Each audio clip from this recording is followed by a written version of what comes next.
Ni isaha y'isambwa n'iminota 31 hano muri studio za Radio Huye. Twizere ko mukomeje kugubwa neza, mumeze neza cyane. Prome. Uyu munsi ni umunsi mpuzamahanga abafite ubumuga. Yego. Akaba rero ari umunsi abantu benshi bakwiye kugira byinshi bamenya kuri uyu munsi. Yego.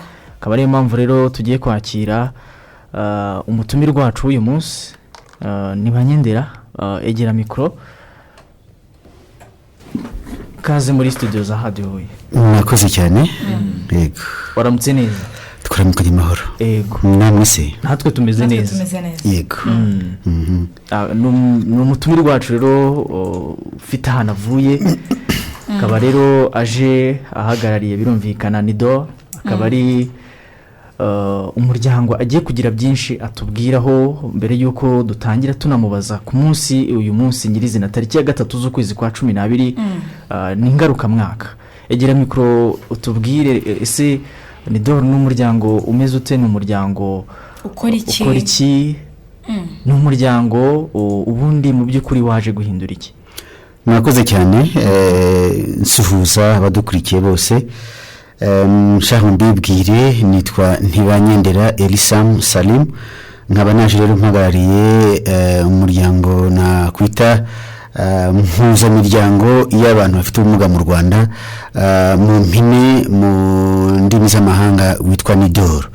NUDOR rero ukaba warabayeho mu 2010, mu by'ukuri wabaye kugira ngo abantu bafite ubumuga butandukanye mu Rwanda bakorerwe ubuvugizi. Nyuma yo kubona ibibazo bitandukanye abantu bafite ubumuga mu Rwanda bafite, nibwo rero bishyize hamwe kugira ngo byibuze bahuze imbaraga, maze nibwo baremye inyine mu muryango bita NUDOR kugira ngo babone uruvugiro, babone imbaraga kugira ngo nibavuga bashyize hamwe bavuga nk'ijwi kandi rifite imbaraga maze bumvikane.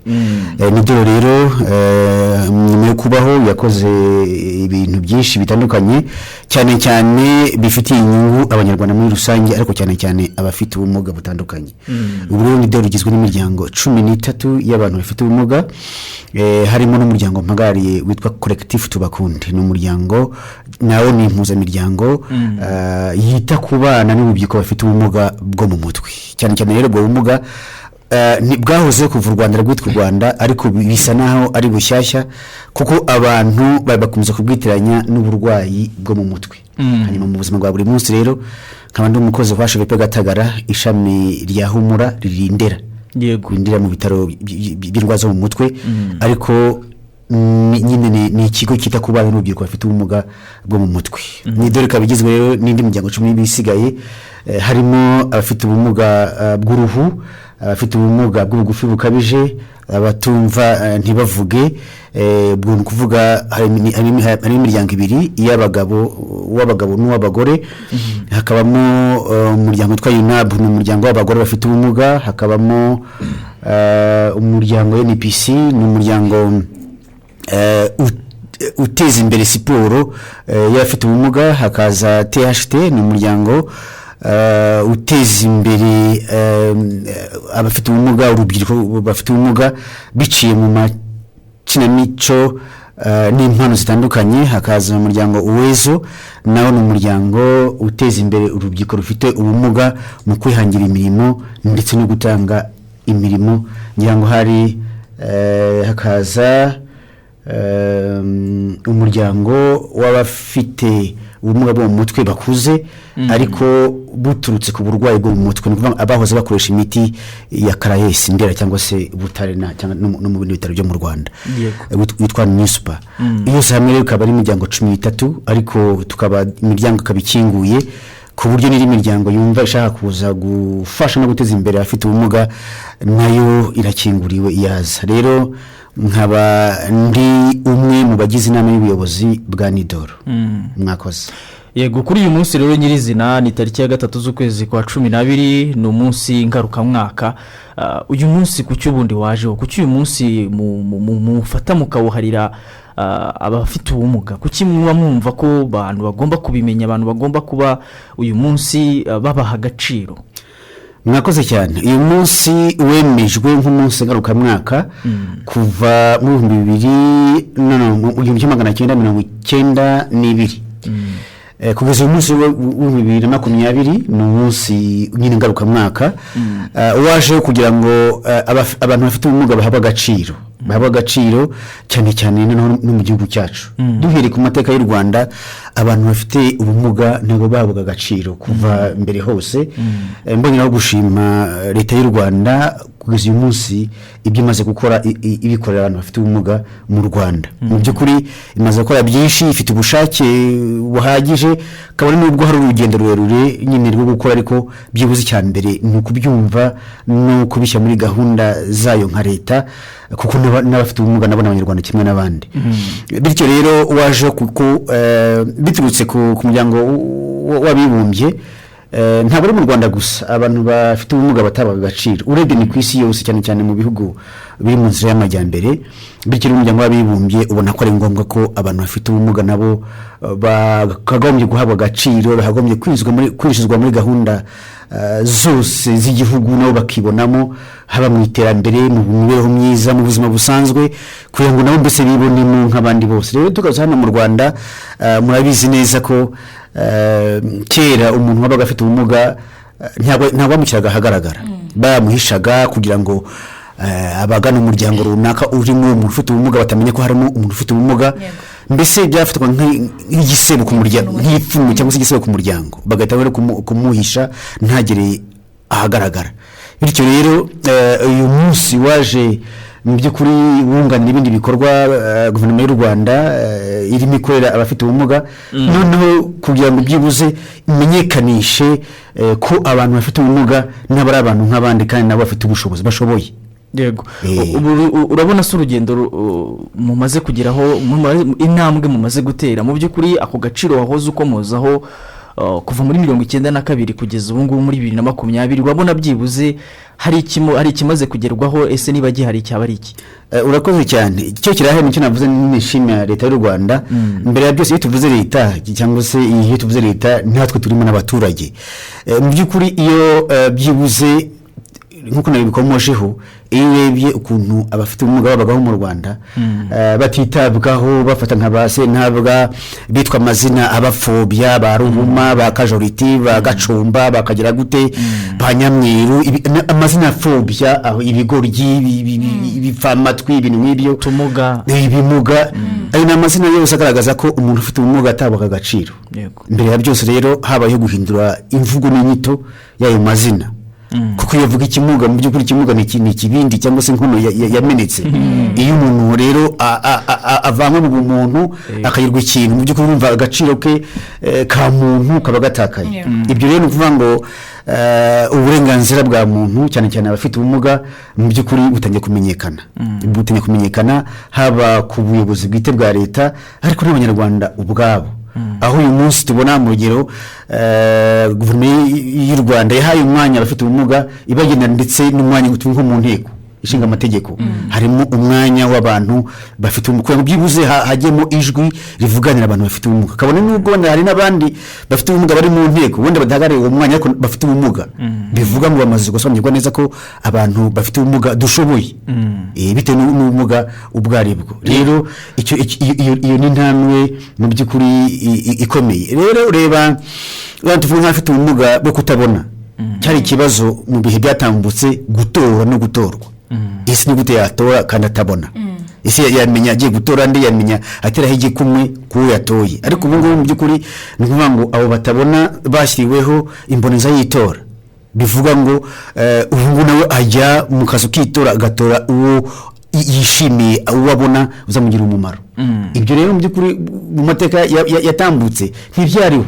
Kuba leta yarabyemeye cyangwa se komisiyo ishinzwe amatora ikaba yarabyemeye ikabishyira muri gahunda zayo, ni ukuvuga ngo nta gaciro n'umumaro imaze kubona mu bantu bafite ubumuga. Yego, ubu se ubu nabo baramaze kuba bumva ko ari abantu nk'abandi, abafite ubumuga bo bifata nk'abantu nk'abandi, muri sosiyete bo bifata gute nkamwe mubana nabo umunsi ku munsi? Wakoze cyane. Nkuko nabivuze ni urugendo, nubwo tumaze kugira intambwe dutera, ariko haracyari nanone imbogamizi. Iyo nayo ni imwe imbogamizi benshi bamaze kubyumva, ariko hari n'abandi batari bacenyerwa neza ngo bumve ko nabo ari abantu nk'abandi biha agaciro bitewe n'imiryango baturutsemo. Burya umuntu abo muntu bitewe naho mu burere yahawe umuryango uturukamo uburere wahawe burya nibwo bukugira uburiwe niba rero umuntu nako ufite ubumuga ari irakuye mu muryango utarumva neza ko umuntu ufite ubumuga nawe ari umuntu kandi ashoboye nuko bamufata nuko bamurera kugeza igihe nawe yumva yiheje mu bandi ntiyumve yiyakiriye ibyo bigatuma atagira ibikorwa bimwe na bimwe yibonamo nk'umunyarwanda byo ugasanga mu by'ukuri hari abakitinya hari abatarakira ko nabo bashoboye bityo nabo tukaba turimo tubashishikariza kugira ngo byibuze bumve ko bashoboye ndetse tunabafasha kugira ibyo bamenye n'ibyo bigishwa n'ibyo biga kugira ngo bibone umuryango nyarwanda nk'abandi bose. Yego uyu munsi n'umunsi ngarukamwaka nubuhe butumwa uyu munsi muri buze kuza kuba mwibanda cyangwa se nihe nsanganyamatsiko y'uyu munsi? Wakoze cyane. Insanganyamatsiko y'uyu munsi rero ni insanganyamatsiko igira iti duteze imbere uruhare rw'abafite ubumuga mu buryo bwuzuye kandi mbese bibona kimwe n'abandi bose ariko noneho ku isi yose ni ukubaka isi ishya nyuma ya COVID-19 izatuma abantu bafite ubumuga bibona muri gahunda zidaheza mu buryo burambye. Yego iyo niyo mpuzamatsiko y'uyu mwaka. Reka tugaruke kuyo mu Rwanda. Yego wakongera ukayidusubiriramo kugira ngo abantu bongere bayumve neza insanganyamatsiko y'uyu mwaka mu Rwanda. Abantu mu kanya turaza no gufungura telefone ndetse nibishoboka turapostinga banaduha ibitekerezo kuri Facebook. Kuri telefone baraza kutuhamagara kuri 0788503405. Turacyari kumwe n'umuyobozi muri NUDOR akaba rero ari kudusobanura byinshi kuri uyu munsi. Ongeye dusubiremo insanganyamatsiko kugira ngo nuza kuza kubaza wenda ze kuza kuba yayifashisha. Ni guteza imbere uruhare rw'abantu bafite ubumuga mu buryo bwuzuye. Guteza imbere uruhare rw'abantu bafite ubumuga mu buryo bwuzuye. Abo kantu soreje mu buryo bwuzuye bishatse kuvuga mu buryo bwuzuye bishaka kuvuga ko abantu bafite ubumuga mu nzego zose z'ubuzima ni ukuvuga imibereho iterambere politike n'ibindi bijyana n'imibereho ya muntu mbese aho umuntu udafite ubumuga yakwisanga n'ufite ubumuga ahisange ni ukuvuga mu iterambere mu bikorwa bireba abanyarwanda twese nabo bagiremo uruhare kandi bumve ko bafitemo umwanya bibonemo mu buryo badahezwa mu buryo badahezwa. Mbere yuko wenda tuza no gufungura umurongo tukakira ibitekerezo by'abantu ese tugarutseho inyuma ho gatoya imbogamizi mugenda muhura nazo hari wenda abatari babyumva neza bo n'iki wababwira muri izo mbogamizi z'abantu batari babasha kubyumva ubutumwa wabagenera iki wababwira abantu batari babasha wenda nk'umubyeyi ushobora kuba ufite umwana kuri ubu ngubu ariko akaba atari yumva ko nawe ari nk'abandi akaba agifite ya myumvire yo kumva ngo reka muhishe kamushyire ahandi abantu batazabona. Murakoze cyane. Abo bantu muracyahura nabo cyangwa byarashize nabo? Birahari imbogamizi ngenze bana mu buryo butandukanye. Uburyo bwa mbere mbonamo imbogamizi ishingiye ku muco nyarwanda, hakaba imbogamizi ishingiye ku myumvire, hakaba imbogamizi ishingiye ku bushobozi, hakaba n'imbogamizi ishingiye kuri politike. Imbogamizi ishingiye ku muco nyarwanda nyene hahandi mu muco nyarwanda badaha umwanya abantu bafite ubumuga. Ibyo mu by'ukuri bitangiye gucika kuko burya iyo abayobozi bamaze kubyumva bagenda bahindura ibintu byinshi bitandukanye kuko niyo batubereye hirya no hino umunsi ku wundi. Aho ngaho nubwo zikihari ariko ntabwo ari nyinshi ku muco nyarwanda ariko cyane reka simbuke ingere ahanini ku myumvire. Ariho wakomeje utise ababyeyi bagihisha abana babo bafite ubumuga mu by'ukuri iyo ni imyumvire. Ni imyumvire kumva ko ni ufite umwana ufite ubumuga butandukanye ari ipfunwe ari gisebo ku muryango avukamo ntabwo ari byo kuko dufite ingero nyinshi cyane zaho abana bafite ubumuga bagiye mu ishuri bakiga bakigishwa uyu munsi bakaba bafite akazi keza uyu munsi bakaba batunze n'imiryango yabo ndetse batunze na barumuna babo cyangwa se bakuru babo irenda mvuga nti ababyeyi bagifite iyo myumvire mbasabe guhinduka no kuyihindura kuko ntabwo ari yo mbere ya byose bajya bafata umuntu ufite ubumuga nk'umuntu ufite uburenganzira busesuye nk'umuntu ufite uburenganzira busesuye kandi bumve ko atari we wabyigize atigeze anabihitamo ariko yisanze ahubwo mbasaba kugira ngo niba hari abacyumva gifite iyo myumvire mu by'ukuri ni imyumvire idakwiye umunyarwanda uyu munsi. Yego n'uruhe rugero watanga rwo kugira ngo umuntu yumve ko umuntu ubana ufite ubumuga ashoboye ruto cyane kugira ngo uhite wumve umuntu uduteze amatwi ahita yumva ko umuntu ufite ubumuga ashoboye. Urugero ruri hejuru cyangwa se buri wese yahita abona mu mudepite uhagarariye rubanda uri mu nteko. Yego ngira ngo bajya bumva ko niba bakurikira amaradiyo ko atanga ibitekerezo byubaka kandi ntabwo byubaka gusa abafite ubumuga n'ibyubaka u Rwanda muri rusange kuko kuba ari mu kantu ibitekerezo byubaka nuko ashoboye. Izi ni ngiro natanga ni ukuvuga ngo ntabwo ari umwe gusa ni benshi bafite ubumuga bari mu nteko kandi batanga bafite umumaro abanyarwanda muri rusange. Hari ibigo byinshi ubu ngubu tuvuga muri NUDOR dufite abakozi bafite ubumuga butandukanye n'abatabona abakozi batabona bakoresha mudasobwa bakandika kuri mudasobwa ibyo bita computer mu ndimi z'amahanga agatanga raporo kandi ku gihe kandi neza bakora akazi kabo neza nta kibarangaza ku buryo batanga umusaruro mu buryo bufatika.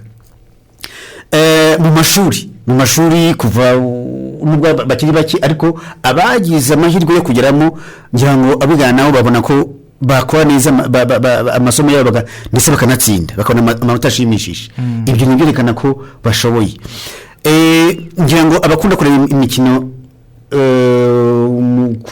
mu Rwanda hari abafite ubumuga bakina uyu mukino bita sitting volleyball. Yego ngira ngo ubu ngubu mu Rwanda nibo bahagaze neza ku rwego mpuzamahanga bajya hanze bakazana ibikombe bahagarariye u Rwanda bakabesha ishema. Ubwo ni ubushobozi bw'abafite ubumuga n'ahandi wenda ntavugira ahangaha bitewe n'umwanya muke dufite ariko mu by'ukuri aba bantu dufite ubumuga turashoboye. Yego mu kanya wenda turaza gufungura umurongo wa telefone abantu bagende babaza ibibazo bigiye bitandukanye ariko hari nk'ibitekerezo kuri page yacu ya Facebook bimaze kuza. Yitwa Mico ari Rugango ati abafite ubumuga barashoboye biragaragara hose gusa hari abadafite ubushobozi bwo kugura insimburangingo hari gukorwa iki kugira ngo bazibone kuri make? Murakoze. Ikibazo cyiza cyane ishimira umunyarwanda udukurikiye. Ndagira ngo bamenyeshe ko ubu ngubu hashoboye pe Gatagara ishami rya Nyanza byanditse ibitaro ku rwego rw'igihugu kandi muzi ko Gatagara ari indashyikirwa cyane mu gufasha no kuvura abafite ubumuga. Uyu munsi rero ngira ngo ntabwo ari Gatagara gusa n'irima n'ahandi inyunganirangingo ubu ngubu zitangwa kuri mituweli. Wenda ahantu hakiri ikibazo ni ku nsimburangingo. Turimo dukora ubuvugizi rero nayo nshingano cyangwa se intumbo ya NUDOR gukorera ubuvugizi abafite ubumuga cyane nyine kubijyanye n'ubuzima. Nabyo ntekereza ko icyo ngicyo ubwo twagikoze aho inyunganirangingo zitangwa kuri mituweli de santé ntekereza ko n'insimburangingo nazo turi mu biganiro na Minisiteri y'Ubuzima n'abandi babishinzwe kugira ngo turebe mu by'ukuri icyakorwa. Nk'ejo turi kumwe n'abavuye muri Minisiteri y'Ubuzima batubwira ati iki kintu ni cyiza ariko kuko ubushobozi bw'igihugu buzajya buboneka tuzajya tubishyira muri gahunda za Minisante kugira ngo byibuze n'abo bantu nabo tubafashe. Bivuga iki? Bamaze kumva ko mu by'ukuri ari ngombwa ko abafite ubumuga nabo bafashwa mu kubavura neza no kubaha insimburangingo n'inyunganirangingo kugira ngo baryoherwe n'ubuzima baryoherwe no kuba mu Rwanda bifuza. Yego hari ababana rero n'ubumuga bwo kutumva no kutavuga bafite imbogamizi zo kuba abantu batazi ururimi rw'amarenga.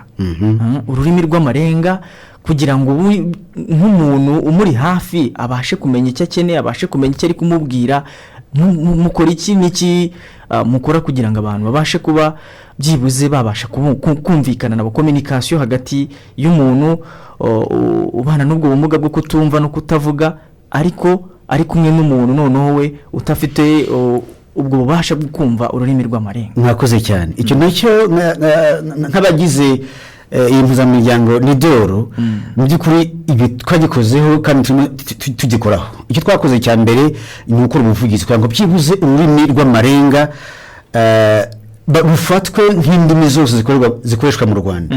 Ibyo rero ntabwo mu by'ukuri umuntu ufite ubumuga bwo kutumva no kutavuga ntabwo yakwisanzura. Ese nk'iyagiye kwa muganga amwakira ati atazi ururimi rw'amarenga. Ikindi nanone ntabwo abafite ubwo bumuga bose baruzi, bisaba ko ube bararwize. Rero nta kundi kumenya ngo abatarwize bakoresha ururimi rw'amarenga rwabo bihimbiye kuburyo ashaka kuva wenda tuvuga hano i Huye yajya ingoma ntiyumvikana n'umuntu w'ingoma kuko afite ururimi rwe yikoreshereza bityo bigatuma nyine nkuko yavuze batumvikana neza. Rero nubwo turimo twakoze ubuvugizi ku buryo twumva urwo rurimi rw'amarenga rwazigisha kuva mu mashuri abanza kugeza no muri kaminuza kugira ngo urubyiruko rurimo generation irimiza byibuze bo bazakure barwize baruzi nabo abandavuga bafite ubumuga niba bari mu ishuri nabo barwigani hamwe n'abandi kuri bazaba baganira nta mbogamizi ku buryo twize tudashidikanya ko mu myaka iza bizaba byamaze gukwira hose mu Rwanda cyane cyane ko Mineduc yatwemereye ko igiye kubishya mu nteganyanyigisho kugira ngo byibuze nako rwigishwe nk'izindi ndimi mu mashuri yo mu Rwanda nuko abantu biga icyongereza ikinyarwanda n'igifaransa n'igiswahili biga n'ururimi rw'amarenga. Wenda uyu mwaka ntabwo binjiramo ariko twingiye tudashidikanya ko mu mwaka uza w'amashuri bizakora kuko bamaze kubona mu by'ukuri ko ari imbogamizi kuko niba nje kukwivuza uri muganga ntumva ntavuga uzamfasha ute uzankonsulta gute ariko uramutse uruzi kuko warwize mu ishuri nkuko turimo tuvuga nabo tuganira nta mbogamizi rero izabaho. Niba je gusaba service wenda aje kugura ikintu agasanga wowe umucuruzi utaruzi uzamenya umubwira ubwiza bw'icyo kintu umugurisha ari ubuhe. Ese nakubaza ibiciro uzamenya akubaza nguki kuko ntabwo mwumvika izo mbogamizi zihari. Twaje kubona ko nyine mu by'ukuri bikwiye kandi n'abayobozi nabo barabyumvise barimo bitegura ku buryo rwose mu minsiza bizakemuka ariko ntabwo tuciye gusa ngo turindire ibyo bizaza. Turimo duhugura abantu batandukanye abatanga service mu buryo butandukanye police wenda nk'urugero muri bino bihe bya covid harabageze ingorane wenda aya makuru duhabwa ku maradiyo bo ntabwo bayumva noneho ngo video agapfukamunwa ntabwo yumva ibyo ari byo ntabwo afite n'ubimubwira we akivira mu akigendera azi ko ari ibintu bisanzwe agahura we n'umushinzwe umutekano ya polisi cyangwa se daso akamagara kazi ko ari umuntu udafite ubwo bumuga. Noneho yamuvugisha yakumva ntamushubije ko uyu muntu aransuzugura cyangwa se n'umyagasuzugura ugasanga habayeho wenda kutumvikana cyangwa se ingorane hagati yabo bitewe nuko atamenye atumvise icyo mubwira n'undi atamenye ko afite ubwo bumuga nyuma wenda akaza kumenya ko afite ubumuga ariko hari ibindi byabaye bitari byiza. Bityo rero iyo baza kuba bazi urwo rurimi communication yagomba kugenda neza. Rero ndashima cyane ko babyumvise kandi nabo babifite ku mutima. Kuri Facebook page ya Radio Huye yitwa Arine Mico yaragize ati mwaramutse neza ni Arine hane inyamagabe timumbariza ati se haba hari igihano gihabwa umuntu utoteza umuntu ufite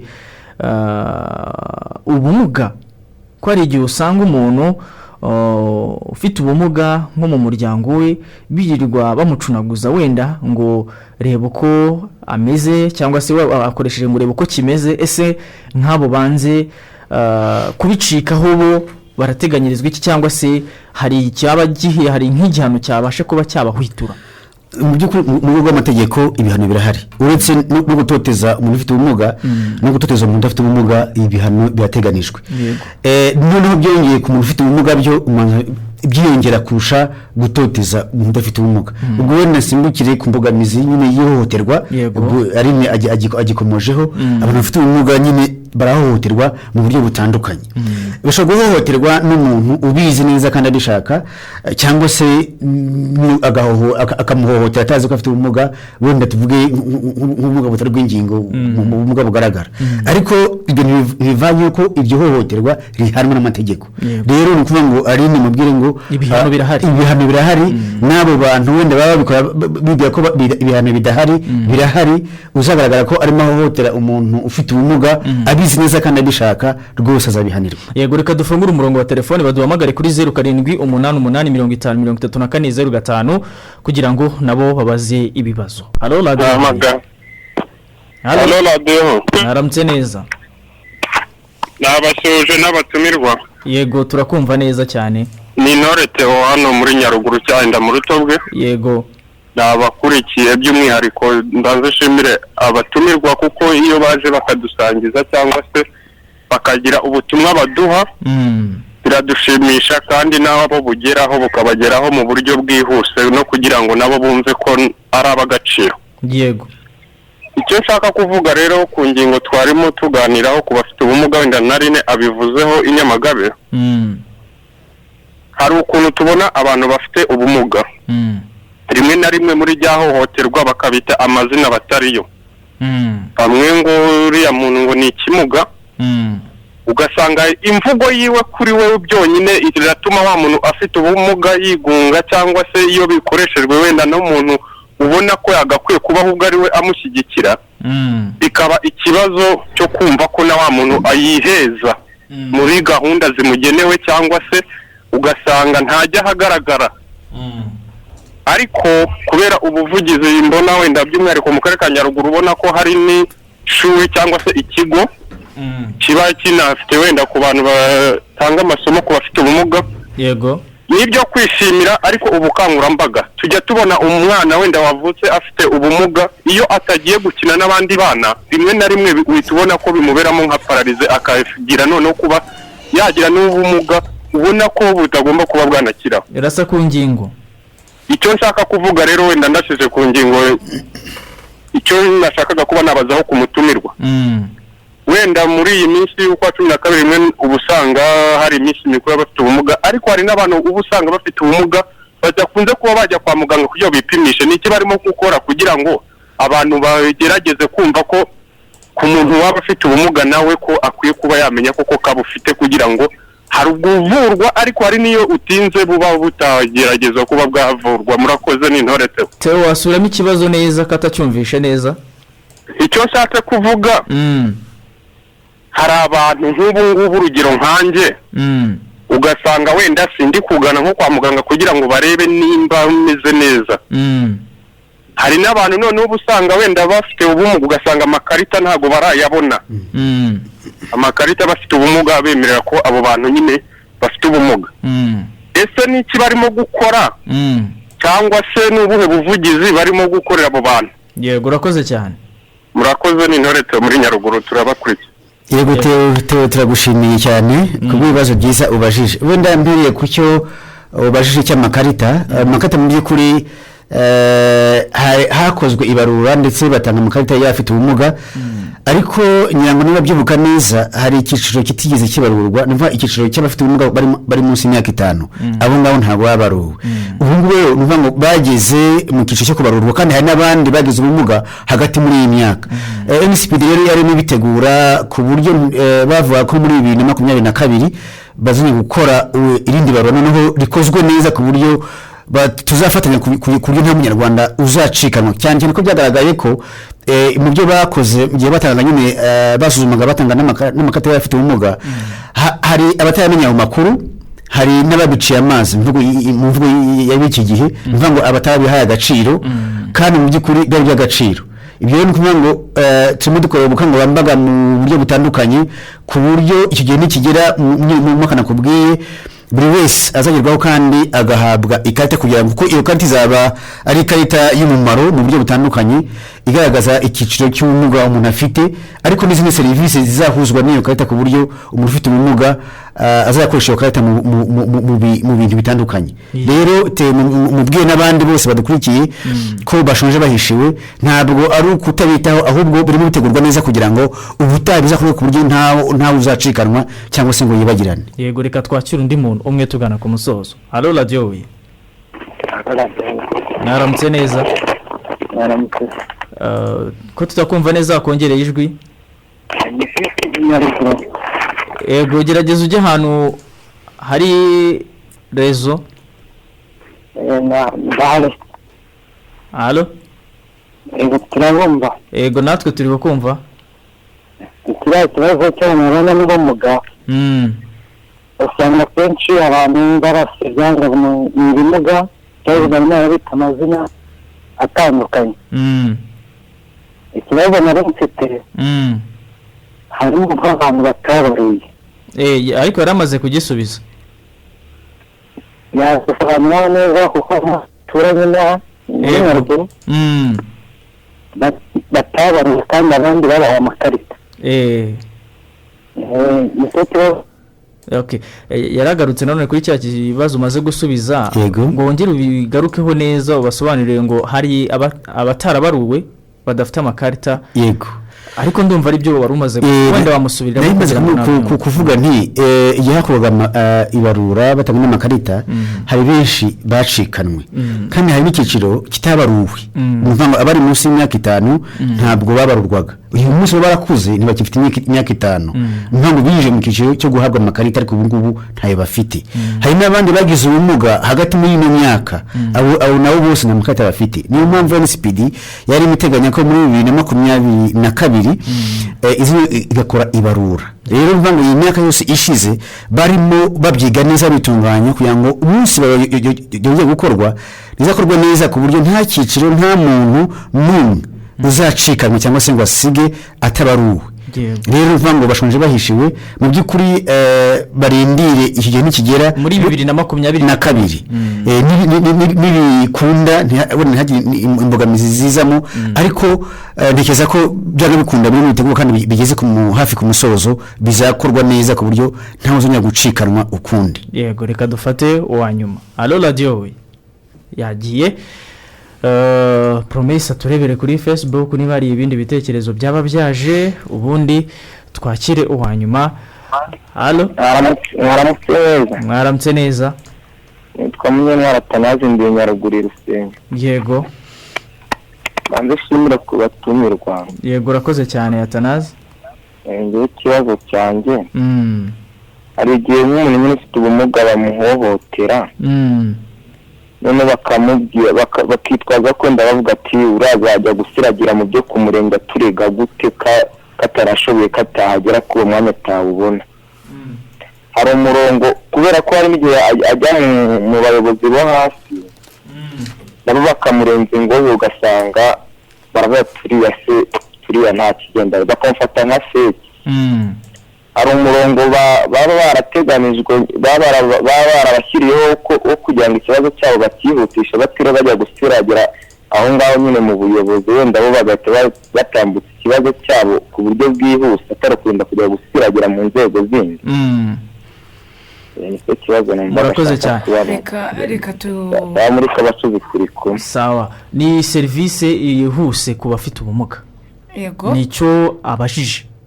Ese ntabwo umuntu yajya kuri wenda kuri ku murenge cyangwa se ku karere ariko ugasanga nyine abantu bamufashe bamushyize ku ruhande kubera ko wenda afite ubwo bumuga. Nta service cyangwa se na ahantu haba hihariye cyangwa se nta murongo waba wihariye yakifashisha umuntu ufite ubumuga kugira ngo abashe guhita abona service byihuse bitewe nuko nubundi atabasha kuba yakigirira aho ngaho nk'abandi.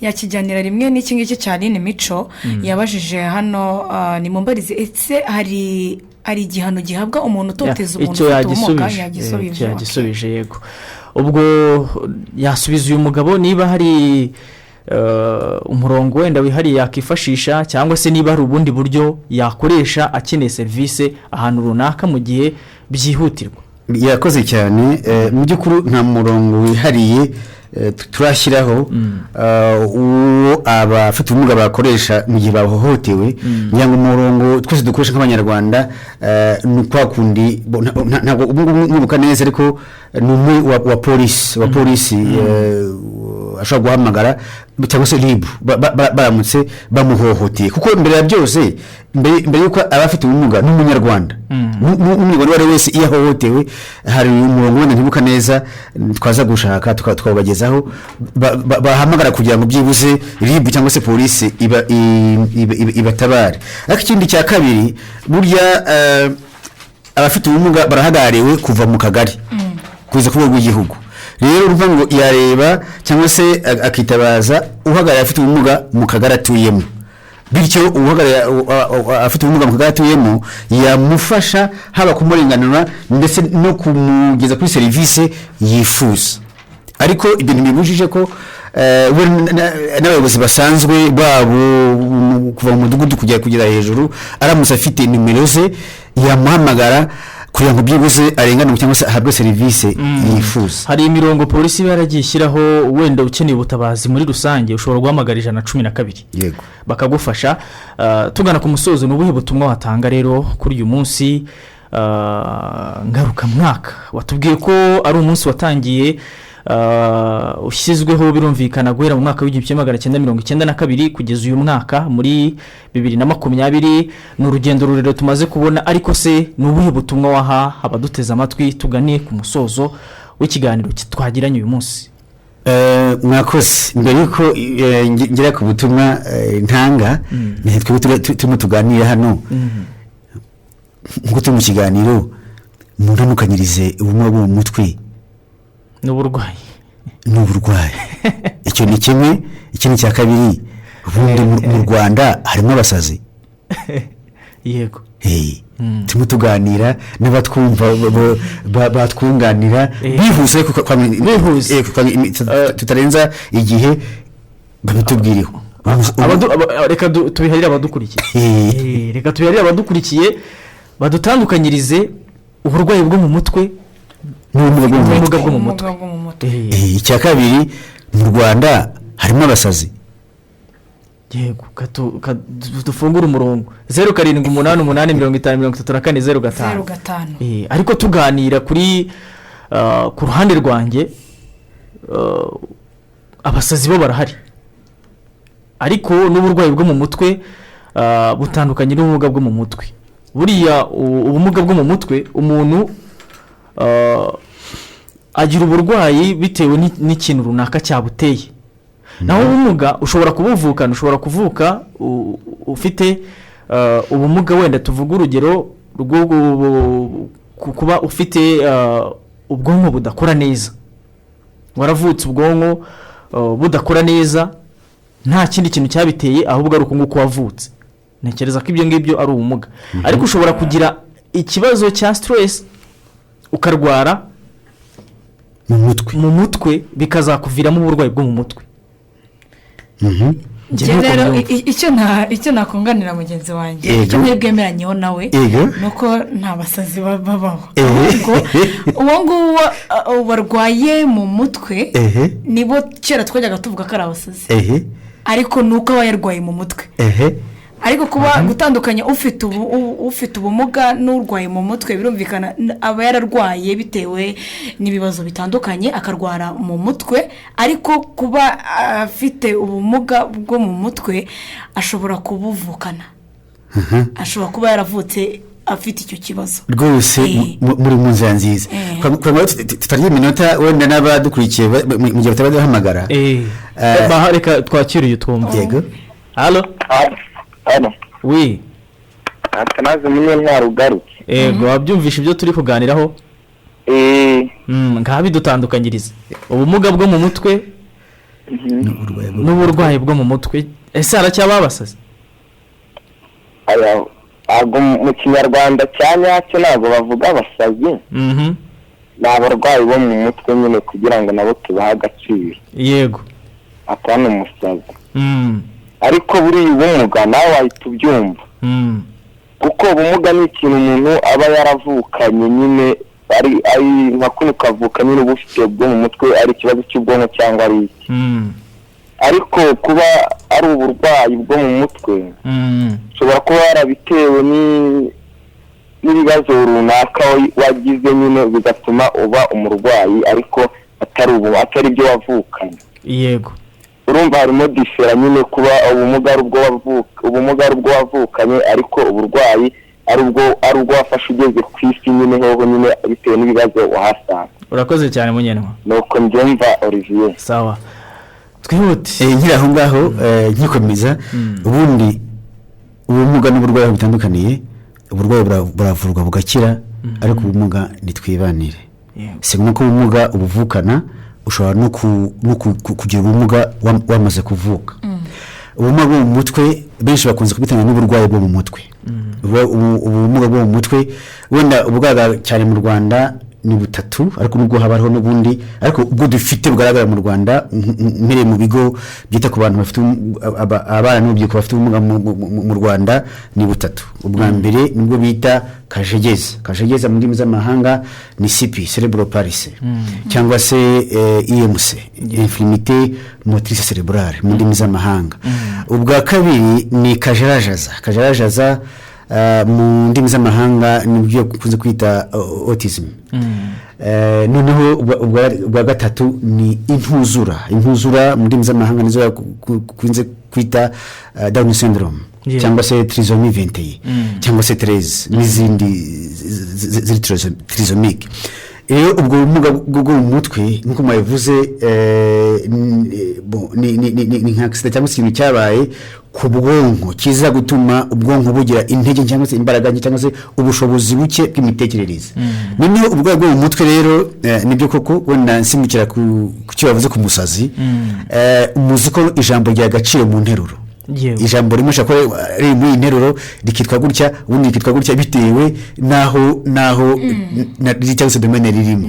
Rero mu Rwanda dufite abasazi ndetse benshi. Umusazi ni mu ntoki. Umusazi ni umuntu wari we wese ukora ibyangwa n'Imana n'abantu abizi neza kandi abishaka. Ako kantu kankasubiremo, abizi neza kandi abishaka.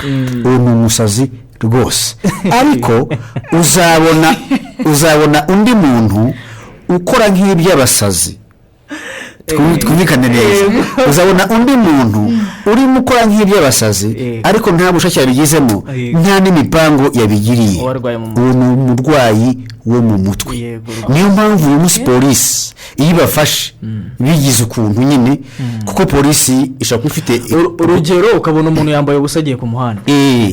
Uwo nta kindi ashobora kwambara ubusa cyangwa urundi rugero hari abigeze gukora icyo nakita yari imodoka iva i Kigali igira Rubavu bakorera imibonano mpuzabitsina ku karubanda mu modoka.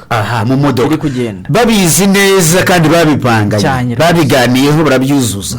Mu by'ukuri abo ngabo ntagaragara mu mutwe ahubwo nabaki abo nabasazi rwose. Ariko ushaka kubona abandi barimo bakora nk'ibyo ngibyo nta mupango nta bibonye barimo babikora gusa batazi nta ruhare nta mipango babigizemo. Abona abarwayi bo mu mutwe. Niyo mpamvu polisi yifasha abantu nk'abo ngabo uyu munsi wenda yegereye ibitaro ibatwara ku bitaro kugira ngo ibitaro bibarebere aba bantu ni bantu ki, ni abarwayi cyangwa ni abasazi. Iyo basanze ari abasazi rero babasubiza polisi ikabashyira ku murongo. Iyo basanze abarwayi bakabavura bagakira bagataha. Ngibyo rero itandukanyirizo ry'umusazi n'umurwayi wo mu mutwe. Nuko urakoze cyane. Reka tugushimire n'iminota nayo yatujyanye tunyarukire wenda mu zindi gahunda ariko ubwo nibishoboka ahubwo twazagira ikindi gihe cyo kuganira cyane kuko urabona ko hari byinshi abantu batari basobanukiwe. Kuko nk'umuntu umuntu ushobora kuba ati ntabwo nari nzi ko nyine habaho ubwo bwoko butatu bw'iki ubumuga bwo mu mutwe. Mwakoze cyane mbashimira abanyarwanda bose badukurikiye kandi n'abatanze ibitekerezo bitandukanye ndabashimiye cyane.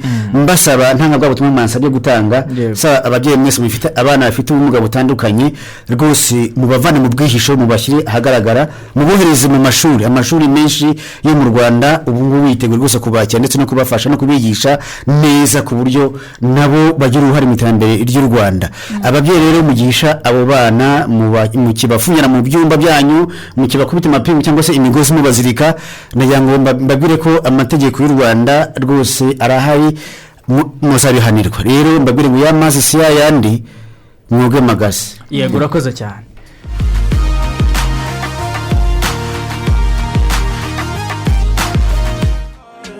Badan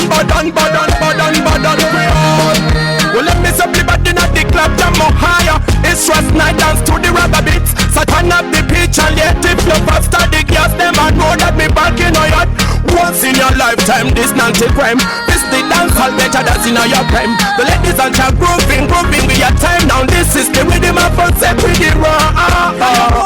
We not Derek Benson. DJ. In the actor. Send me actor. Call your price. Me crazy. Call me hot. Me wanna remove me jazz. Want me look around me can see jazz. Are you a wine on the dancer? We want them on the dancer. Me a dancer queenie. Ide akale ari kuspini. Tekukoma mu audio kuli kuscreeni. Kwa wakana buza useni. Abana besa zeti shots enejeni. Belanda kante mubito mujeni. Timuka na bita marene. My selector tongere tuni. Can you wind up the dancer? We man them in the dancer. Can you assess them the pizza? We get them addicted. Can you wind up the dancer? We man them in the dancer. Can you assess them the pizza? We get them addicted. Can you wind up the dancer? We man them in the dancer. Kwe baita birenda vyo muvubuko mutoze ya kwimbira ka radio nze sanyisanyo era sipowa kirako buli obuwalo obutoba wapagiyo batakiriza kusaba kimukale tivayo selecta gosula yengoma tukoneyo kufuka tegukoma mu audio mubere besimutuba weyo ka video ekintu kikayo kiri mu mono ne stereo ina kajana ya ina kale peko na kino kitanga no muto yali mundabana